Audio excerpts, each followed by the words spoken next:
এই এক অদ্ভুত খাবার রান্না হচ্ছে, তাও আবার আস্ত চাল কুমড়ার ভেতর।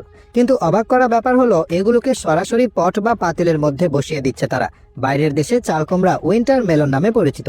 পটে বসানোর পর চাল কুমড়াগুলোর ভেতরটা কেটে ফেলে এভাবে রান্না করছে চীনারা। রান্নার এই পদ্ধতি আমাদের কাছে নতুন মনে হলেও চীনে এটি এক ঐতিহ্যবাহী রন্ধন প্রণালী। এই পদ্ধতিতে তারা এক ধরনের স্যুপ রান্না করে, যাকে বলা হয় উইন্টার মেলন স্যুপ। কিভাবে এই স্যুপ রান্না করে তারা?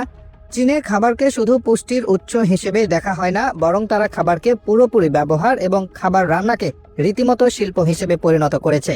হাজার হাজার বছর ধরে এই দেশের রান্না বান্নায় নতুন নতুন স্বাদের সমাহার ঘটেছে।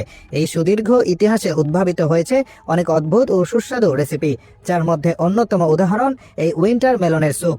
চীনের কিছু অঞ্চলে উইন্টার মেলন বেশ জনপ্রিয়। সে দেশে চাল কুমড়া বা উইন্টার মেলন তুংকুয়া নামে পরিচিত, আর এটি দিয়ে স্যুপ রান্নার ঐতিহ্য অনেক পুরনো।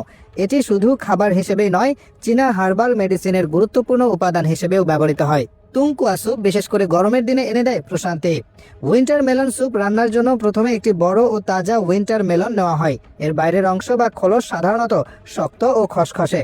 প্রথমে মেলনটি ভালোভাবে ধুয়ে নিয়ে তারপর ওপরের মাথাটি কেটে নিয়ে ভেতরের বীজ এবং আঁশগুলো ফেলে দেওয়া হয়। মেলনের ভিতরে একটি ফাঁকা জায়গা তৈরি করতে হয়, যা স্যুপের পাত্র হিসেবে ব্যবহার করা হবে। স্যুপের জন্য প্রয়োজনীয় উপকরণগুলোর মধ্যে থাকে চিকেন, পোর্ক, চিংড়ি, মাশরুম, শামুক, চীনা খেজুর এবং বিভিন্ন সবজি। এই উপাদানগুলোকে পানি দিয়ে প্রাথমিকভাবে ধুয়ে নিয়ে পরিষ্কার করা হয়। সব প্রস্তুত করার পর একটি বড় পাত্রে পানি ফুটিয়ে তার মধ্যে মেলনটি বসিয়ে এর ভেতরের ফাঁকা জায়গায় পানি ঢেলে তার মধ্যে উপকরণগুলো দিয়ে পূর্ণ করা হয়। এবার স্যুপটি ধীরে ধীরে ফোটানো হয়, যাতে প্রতিটি উপাদানের স্বাদ এবং পুষ্টিগুণ মেলনের সাথে মিশে যায়। মূলত এভাবে রান্নার ফলে মেলনের শ্বাস সব উপকরণের রস নিজের মধ্যে টেনে নেয়। প্রায় 2 থেকে 3 ঘন্টা ধরে কম আঁচে রান্না করা হয় স্যুপটি। আর একটু ভিন্ন স্বাদের জন্য কখনো কখনো চীনারা স্যুপের মধ্যে চীনা ওয়াইন ও সয়া সস মিশিয়ে থাকে। এই প্রক্রিয়ায় উইন্টার মেলনের স্যুপের স্বাদে নতুন মাত্রা যুক্ত হয়। এই স্যুপের বিশেষত্ব হলো এটি মেলনের মধ্যে রান্না হওয়ার কারণে এর শ্বাস স্যুপ নিজের মধ্যে শুষে নেয় এবং শ্বাস থেকেও কিছু উপাদান স্যুপের সঙ্গে মিশে যায়। এর ফলে স্যুপের স্বাদ হয় অনন্য ও পুষ্টিযুক্ত।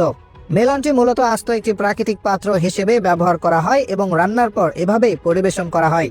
এছাড়া মেলনের কেটে আলাদা করা মাথাটি আবার এর ওপর ঢাকনার মতো করে বসানো যায়। সবচেয়ে আকর্ষণীয় ব্যাপার হলো, খাওয়ার সময় মেলনের শ্বাস স্যুপের সঙ্গেই কেটে খেয়ে নেওয়া যাবে, কিংবা চাইলে আগেই শ্বাসটুকু আলাদা করে স্যুপের সঙ্গে গুলিয়ে খাওয়া যায়। কেননা মেলনের শ্বাস স্যুপের তরল শুষে নিয়ে ততক্ষণে নরম হয়ে থাকে। মেলনের ভেতর খাওয়ার সময় শ্বাস কেটে নিলেও বাকি থেকে যায় এর শক্ত খোলস, যা তখনও পাত্রের মতো করে ব্যবহার করে এর ভেতরের স্যুপ খাওয়া যায়। সব মিলিয়ে একটি আক্ষরিক অর্থে উইন্টার মেলন স্যুপ, যার কোনো কিছুই বাদ রাখে না চীনারা।